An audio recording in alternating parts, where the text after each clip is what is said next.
Don't be an island. Don't be a stranger. The worst times when I've felt the most isolated are when I have been isolated, when I've made myself isolated. I've taken on too much myself. Find people who want to talk about this, who've been through this.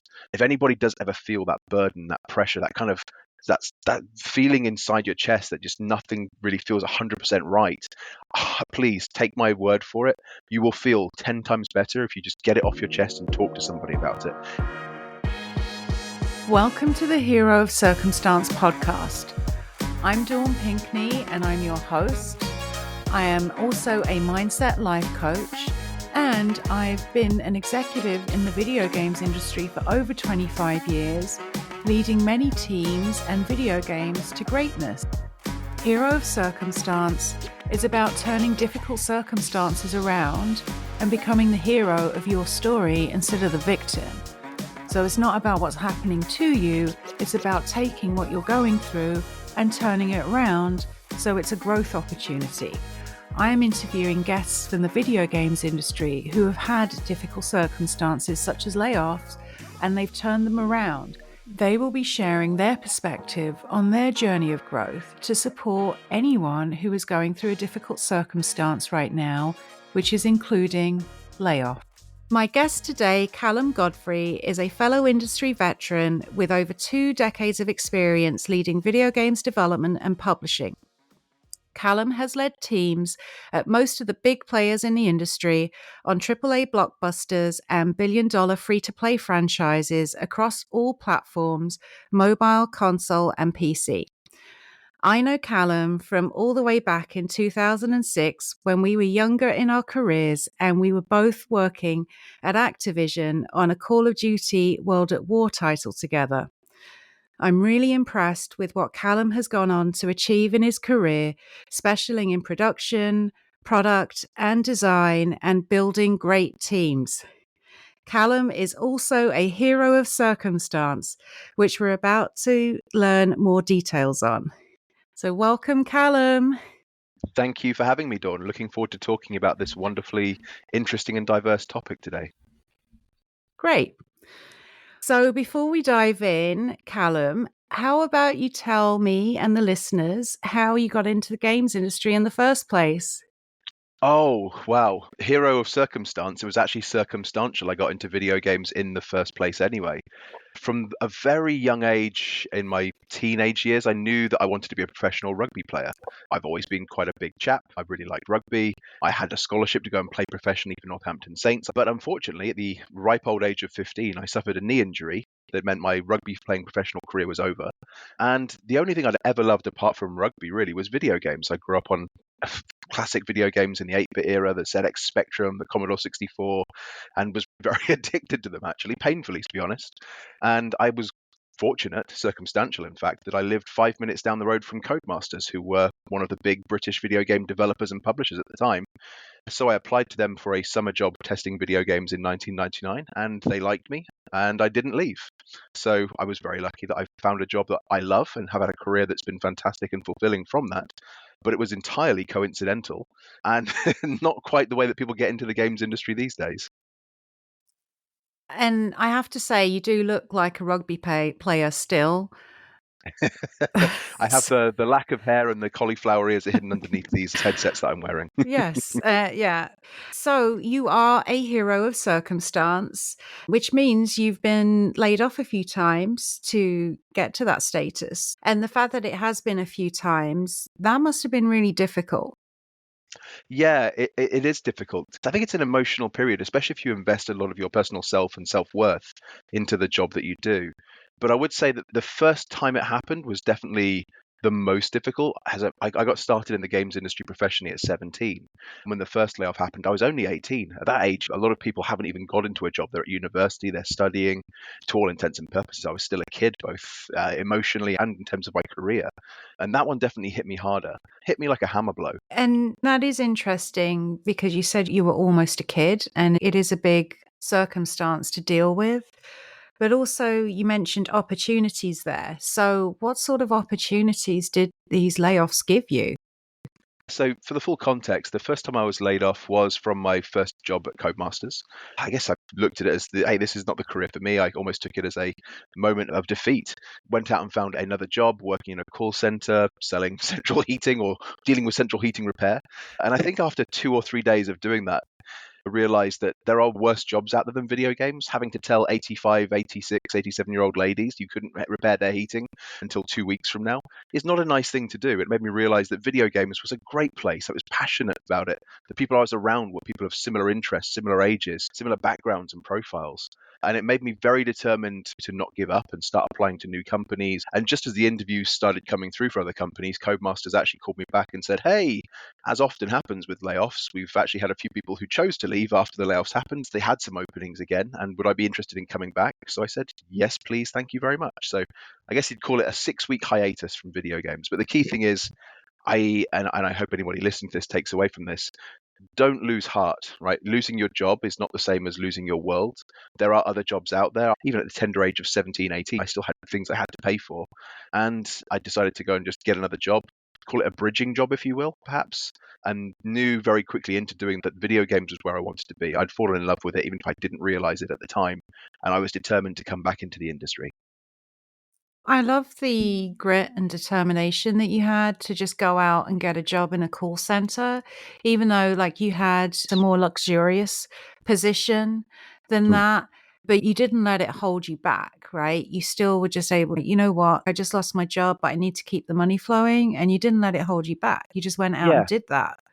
Yeah, I won't talk too much about this because it's a very personal conversation, but I have had some hardship in my life, family problems and stuff when I was a kid growing up. And I've always had this mentality of you write your own story. You are the author of your own story. You control your own narrative.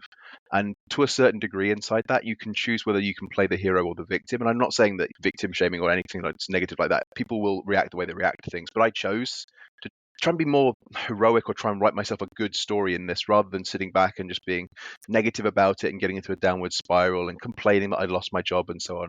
I don't think there's that part of my personality. I'm not really that kind of guy where if something bad happens, I just sit and wallow. I'm like, cool, okay, roll my sleeves up and get on with the next thing. And I love the mindset behind that because, quite honestly, like you said, you control your own narrative, you control your own life. When you get to the end of your life, if it's not what you're the most happy with, you can't be putting that on somebody else. It is your life. You can't say, I didn't achieve that. Oh, that was so and so's fault. It's all on you. So Totally I love agree, but them. at the same time, people, while you control your own narrative, sometimes it's very difficult to actually objectively look at it and see things that way. You can be in circumstances or situations that make it feel like it's a very oppressive thing, that you've got no good fortune on your side, you have no feeling of agency in your own future.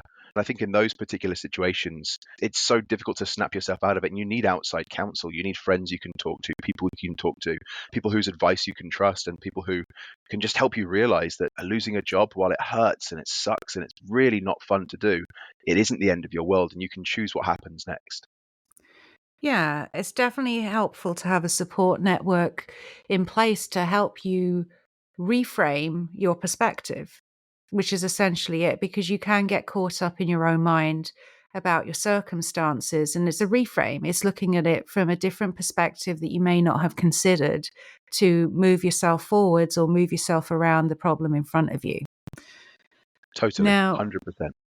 yeah. So, what I also love about that story that you just told about your layoff from Codemasters is the fact that you went back to them 6 weeks later. Now, you clearly didn't let your ego get in the way, although I must say it must have felt hard to go back to the same workplace and see people who knew the circumstance that you'd just been through with that layoff. Yeah, it was an interesting period. The department looked more empty. There were obviously the layoff people plus the people who'd chosen to leave. So it was very alien walking back into the QA department. But I think one of the things that I love about the games industry is that slightly dark gallows humor we all have that gets us through some hard times. And the camaraderie in the QA department at Codemasters was great. I came back in and there were lots of high fives and hugs and jokes about, oh, did you enjoy your holiday, slacker? It did help make it feel less awkward and less strange when I got back that first time.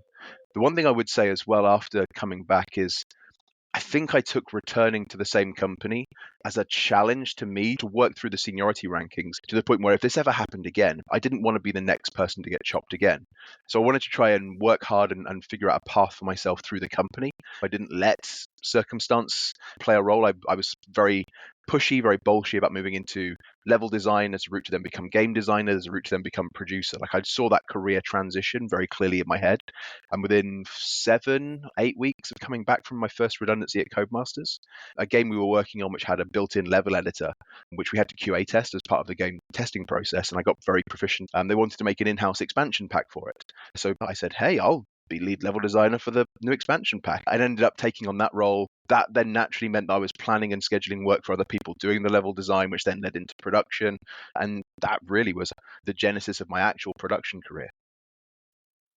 Yeah, Callum, I love how you really evaluated your circumstance with the layoff and just took reflection on that and used it as an opportunity to create a strategy for your career going forwards, which then opened you to that opportunity and to success.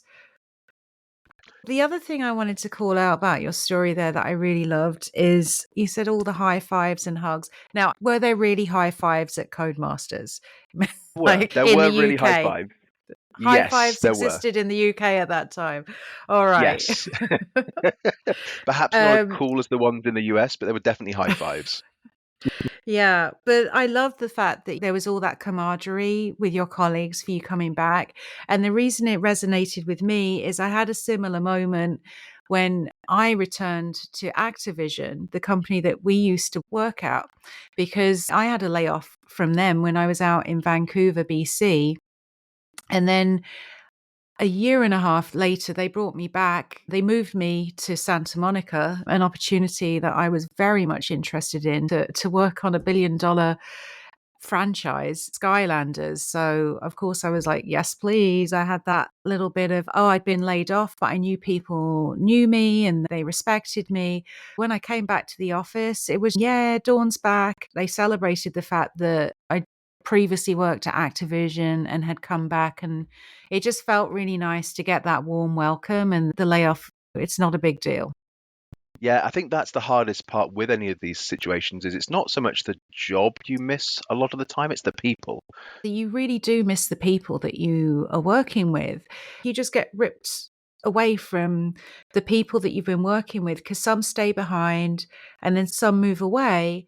It's hard to maintain contact with everybody on the team at the frequency that you had contact when you leave. It's just nature that you're going to go off to another team and then have that frequency of contact with that team. It is really hard. You do really miss being in amongst that group, that team, that atmosphere. It's one of the big things about layoff that is really hard. Yeah, 100%. The bonds you form at work are incredibly powerful bonds.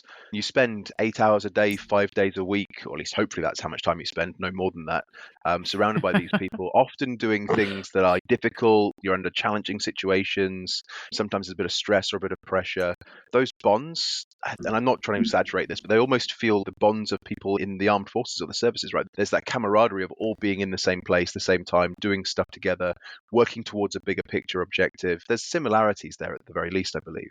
And in particular, I think when this happened when I was 17, 18, there were no social networks. There was no Facebook. There was no Instagram, no ways of keeping in touch with each other. It's back in the dark old days where if you wanted to message somebody, you sent this thing called a text message rather than a tweet or an Instagram or a WhatsApp message or a DM. It was literally text being carried by your cell network carrier rather than using Wi-Fi, because Wi-Fi wasn't really a thing that phones could connect to either. In fact, there weren't even smartphones.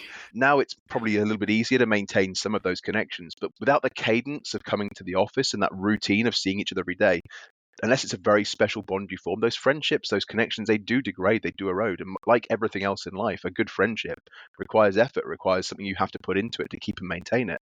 And thankfully, there are a few friends from my time at Codemasters, even back then, that I still chat to now. The connection is still there, even from 24, 25 years ago. And it is hard to stay in touch with everybody, which is why it's so great when you bump into everybody at GDC or E3 or other games Yeah. conferences, because you just pick up where you left off. Like the connection's still there.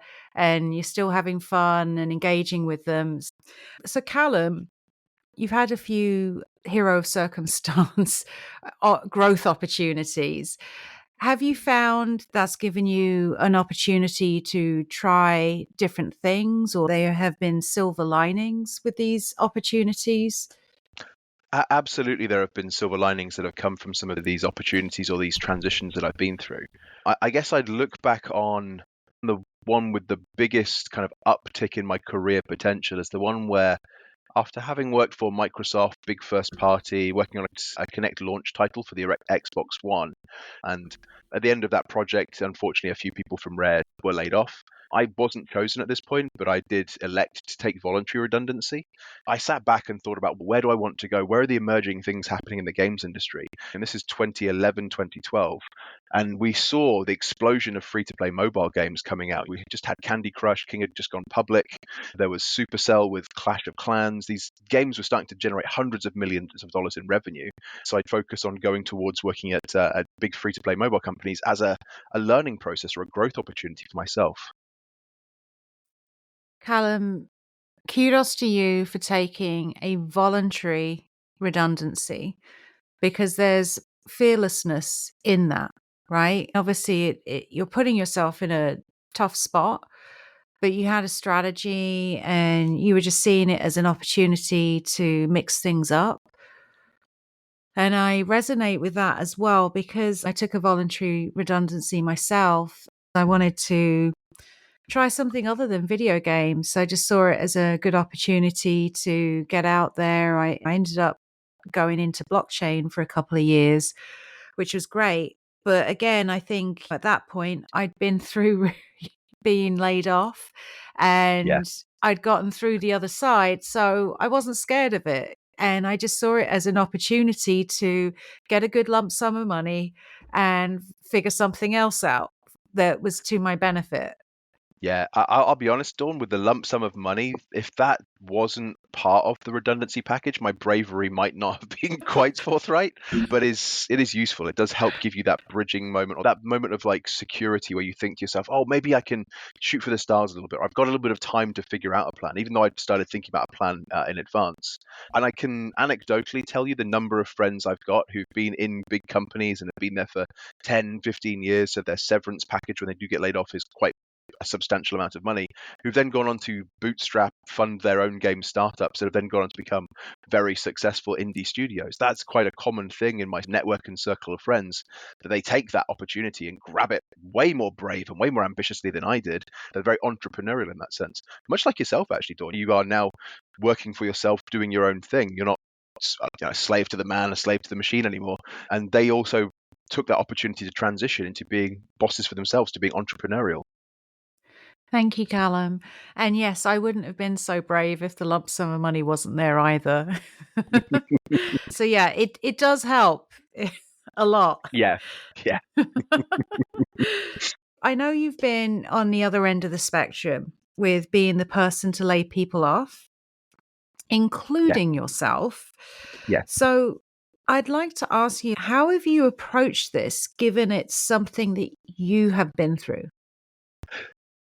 Having been through redundancy myself, I think the worst thing that can happen is the internal rumor machines inside companies, inside studios start to circulate and the story gets out of control. For the context of your listeners, when I was running my own studio, it was in a place where the company we worked within was going through some transitions. It got to a place where the head of my department came to visit me in Helsinki one day, which is where the studio was based, and said, "Hey, look, man, decisions have been made. So the company is making some changes. It's making some restructures. Your studio is going to be one of the things that gets axed. We need to start thinking about a plan for this. What do you want to do?" And the way I wanted to handle this was very much to be open, be forthright, be direct with my team, make sure they heard it from me. I think it's really important they understand that the message is being delivered from someone who cares about them. They saw every day when I was there at 8 a.m. in the morning, despite being the studio manager, filling the fridges, cleaning the coffee machine. I was the guy when everyone else had gone home who was putting the dishwasher on and all that kind of stuff. Like, they saw that I cared about making sure they had a great place to work. And I think it was the most honest and most sympathetic way I could deliver the news to them that the studio was getting closed and all 43 people were going to lose their jobs through redundancy, that I was in it with them. I was part of this process. Again, similar to when I was working for a first party, I was also told, hey, this didn't work out, but we want to try and keep you inside the business. Do you want to stay on? I said, no, I'd rather leave with my team. I'd rather end this with these guys and be part of that solidarity and that camaraderie with them, which is the second and last time I took voluntary redundancy. So for me, it was an opportunity to be part of this with them, to share that experience with them, but also to do it in the most compassionate way possible. And the process of telling the studio was very quickly get them into a all hands meeting, into a room together, make sure everybody had come into the office. We didn't want anybody to be remote and hear this through phone calls or anybody else. Sat down with everybody, talked to them openly, and then let them ask questions, because it would have been the first time a lot of these people have been through this. And I think this is where, Dawn, the experience people like you or I have had where we've been through this, people can ask these questions. They can see, oh, this guy's actually been laid off before. He's managed to still build a career. He's now the head of the studio. Wow, maybe it's not life and death, or it's not so binary black and white career ending. And very soon on into the process of starting to talk to the studio, they would come back with these really intelligent, insightful questions. What happens in this situation? What happens with this situation? But a lot of the questions actually were really around what happens to the project? Can we keep the assets we've built from this as part of our portfolio? People's attachment to the project, to the things they built, was really the most powerful thing that came out from this. And I think that's why I invested so much of my own time after the news had been made, doing one-to-ones with everybody in the team, really starting to try and understand where their career aspirations lay, seeing if there's anything I could do within my network of people that I'd worked with before to open doors, create opportunities for communications or connections with them, and try and help them realize that this is not necessarily the end of something, it's the start of something new. There is so many great things that you just said there, Callum. So I'm going to go through a few of them. Just talking to everybody at once and giving them the opportunity to ask questions, because it's a blow to hear the news, right? And as quite often, you just get pulled into to a room by Yeah. yourself. Or you And find out on the internet that you've been laid off before anyone tells you. Yeah. But there's no opportunity for questions, because if you do Yeah. have a question, it gets shut down, right? And I love that, because it does remind me of a story of how Wargaming America handled the studio closure. They actually did it the same way. And I've Yeah. never seen a leadership team, the general manager and the HR director there, Jay Cohen and Karen Churchill, were just amazing. I've never seen anything like it. They really cared about everyone, and they just handled it with the utmost respect, regard, support, everything. And it, to me, hearing you talk, it just reminds me of that, because that's exactly what you did. And you were already in that role of taking care of the team's needs, which is the balance of leadership. It's not Yeah. just leading from the front, right? It's supporting from behind as well. Yeah, I think that's exactly right. And the best leaders I've ever worked with, the best coaches I've ever had, the best examples I've ever had have been people who've been more about supporting the team from the sidelines rather than standing in front of them and shouting and saying, do this, do that. I think, Dawn, you and I have both seen a couple of those kind of line managers in our time. And they're not the ones you look back on and think of fondly. They're the ones you look back on and think of, wow, how outdated is that practice? Yeah. And I think what really stood out to me with this particular closure and this particular round of redundancies is how many of those friends now, even some 7 years later, I'm still really good friends with. There was a thing that happened just after the lockdown where obviously couldn't travel that much during the lockdown, and just coincidence happened where I was going to be in Helsinki. One of the other guys already lived in Helsinki. Someone else who lived in Sweden now decided, hey, I'll come and visit you guys as well. And we ended up with 5 or 6 of us just happening to be in Helsinki. And we all decided, let's bring our Warhammer armies and spend the weekend playing Warhammer together. And it's just phenomenal. People that I worked with in that studio, I got invited to their weddings. I got invited to christenings of their children since then. Partly because I think the human approach that we took to break the news and the way we shared that with them and went on that journey with them and really listened to their fears, their problems and their concerns has created much more than just the work bond. It's created friendships now, real genuine friendships that will stand the test of time. Yeah. And their experience will shape their future experiences in regards to what they give to those experiences. Now, Indeed. that Warhammer game you were playing, I don't suppose it was that world famous game that I produced for the N-Gage, was it? Unfortunately, it wasn't your Opus Deus Crowning Glory N-Gage game, Dawn.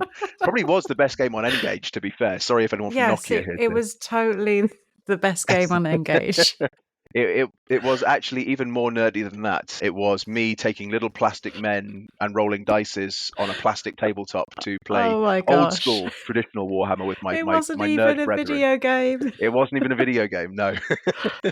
But what I would All say though right. is that everybody who was affected by that situation and was laid off at that time, all of them, from the people I still speak to, the people I keep tabs on through LinkedIn, all of them have gone on to bigger, better, more interesting, more rewarding things.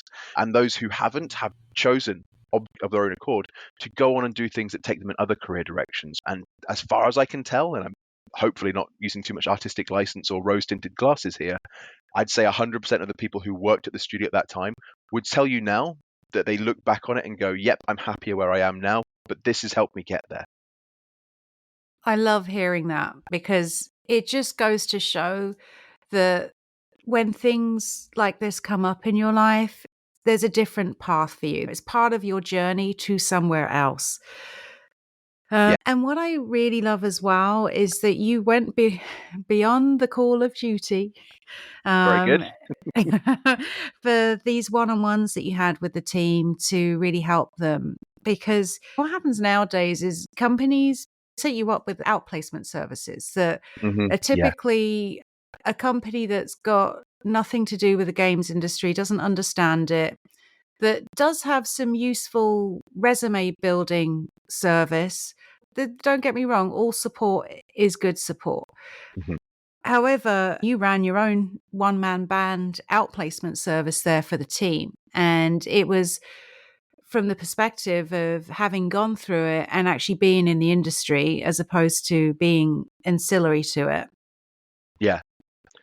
Yeah. It felt like it was the least I could do, though. And it was hard trying to balance the studio employees' needs, their personal fears, me choosing heroically, non-heroically, foolishly to also leave the company at the same time and then have to start looking for new opportunities. I think that was the point where, because it was 43 people, 44 including myself, it was all of their emotional output kind of pouring into me. And that was particularly hard. And perhaps I didn't handle that in the best way. I very much would go home at night to my apartment in Helsinki where I was alone at the time with my family still back here in the UK. And I'd sit there just like feeling awful. I didn't really have anyone I could talk to, anyone I felt I could relate to or share my burdens with. And I think in hindsight, I wish I had found somebody that I could talk to who could coach, mentor, and guide me to better understand that my role as not just the manager, exactly, I needed to find someone who, like Dawn, who I can talk to about these things, about my personal problems, my own inner fears, my stresses, and I didn't deal with it very well. I bottled it up a lot, and yeah, it was painful. It was very painful. Since that time of you recognize that you bottled it up a lot and you recognize that it was painful, have you been able to get through that now and Yeah, release it it? took a while. I think that one of the things I look back on for myself, and I regret actually, is the first job I took after that. I carried a lot of the bitterness of having essentially feeling like, even though I'd done the best I could by my employees in the studio, still feeling a little bit like I had failed because the studio didn't succeed. Still feeling a little bit like that their upset feelings they'd poured into me still existed inside of me. And then I went to go and work for another company back in the UK. It was just before COVID, so just before lockdown. Then when lockdown hit, I think a lot of the lack of social connections and working remotely and chatting to people only on Zoom calls meant that I felt very isolated, and a lot of that negativity and anger started to surface again. And that then led me to quit the company, go and try different things. It was not a healthy time for me, and I think it took me quite a while to work my way through it independently. And for anyone who has ever been through these kind of thoughts and feelings, the place where it started to work better for me is when I started opening up and sharing it with people. And there's a good friend of mine who actually I met at the next company I went to after this. We bonded and we'd go out for drinks and have a really good, strong friendship. And just talking to him about this was almost like having a mentor or a therapist or a confidant that I could talk to. And if anybody does ever feel that burden, that pressure, that kind of that feeling inside your chest that just nothing really feels 100% right, please take my word for it. You will feel 10 times better if you just get it off your chest and talk to somebody about it. Even if all they do is sit quietly and listen for an hour while you just get things out, verbal diarrhea style, you will feel so much better not internalizing this and just letting it out. Yeah, I fully agree with that. It's why I got into this business in the first place. Yeah. Because quite honestly, having been in the industry for 25 years and seeing the intensity levels increase and things become even more of a pressure cooker, and getting through it myself and just getting into good practices and being able to handle it, the more I handled it, the more I saw that it was impacting those around me and that they weren't necessarily handling it. And I got into this because I was like, I can help everybody. So, Yeah. yeah, talking And is good. if you are the person that people decide to come and talk to, even though I took on a lot of stress from the studio employees that I was managing at the time and had to let go, I still took away that feeling of feeling good for having helped them. I think I took on too many people at once and kept it to myself for too long. But don't ever feel like you're being a burden by going and talking to somebody else. In fact, actually, please go and seek people who actively want you to go and talk to them, because they want to help you share your problems. They want to help you deal with this. They want to help you work through these issues in a constructive, sensible way, rather than stupid macho ex-rugby player who was like, I'm a dude, I'm a macho guy, I don't need to talk about my feelings, grr, I'm fine. And then 6 months later, I'm rage quitting jobs because I'm not happy. There's more healthy, constructive ways to deal with that internalized stress. Yeah, it really is human nature for people to want to help other people. Yeah. So, Callum, I have to say, I was just thinking now that we've been talking here, back when we were evaluating how intelligent the AI was on that Call of Duty title. Oh boy. Did you ever think that we'd be here talking on a podcast together? I really didn't. And hopefully, anybody who's listening to this isn't evaluating how intelligent we are as they're listening to this. And if they are, I apologize. Yeah, it's strange the way that the careers have panned out and life has happened, right? So much has happened in between then and now. You mentioned AI, and that's now the next frontier of everything that's happening inside video games, whether it's from increasing our productivity, increasing the quality of our games, machine learning, making decisions inside our games for us. Like 50, when was it? 2006, 2007, we were doing this, Dawn. Who would have Yeah. known that 17, 18 years later, the world would be completely different, but at the same time, so wonderfully familiar. This is what I love about video games, I think, as an industry. It feels like everything changes every year, but nothing changes, right?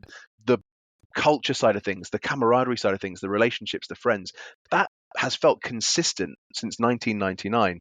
But the exciting technologically driven world we live in, the things we get to do, the audiences we get to reach, always constantly evolving. And heaven help me, I'm going to do this until the day I die. Wow. Callum, what's so interesting about just talking about the AI there? Because what came to mind is what makes great AI in video games is being heavily scripted. Like, Hmm. obviously, you want to have some kind of automatic base, some kind of system, but the more scripted it is, the more intelligent it looks. The scripting thing's interesting because we're scripting it because we as human beings have a perception of what the correct behavior under a certain circumstance would be. So if the AI doesn't behave the way we as humans have been programmed to expect it to behave, we think it's bad AI. So that's why it's so heavily scripted. Now, with AI and natural learning and all these different sort of neuro models that have manifested, it's really interesting. I was actually doing some work on a mobile shooter a couple of years ago, and the AI algorithms and the programs and the patterns we use to try and have them do things has evolved on a mobile shooter so much beyond the Call of Duties that Dawn and I were working on the Xbox 360.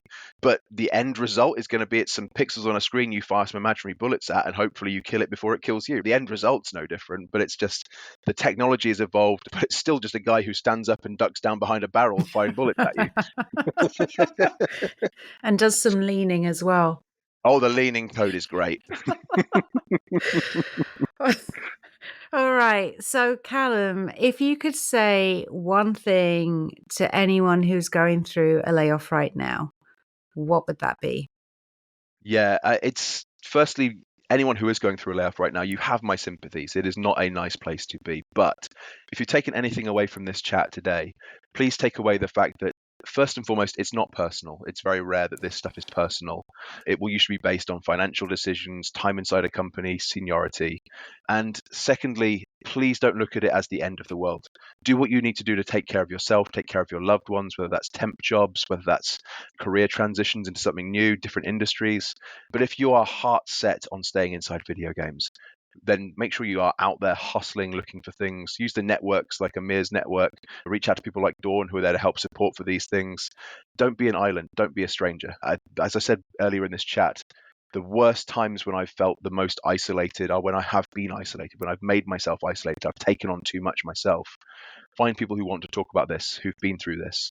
So reach out to them. I know, Dawn, you've been through this kind of situation a couple of times, and we caught up a couple of weeks ago as a preface to reconnecting.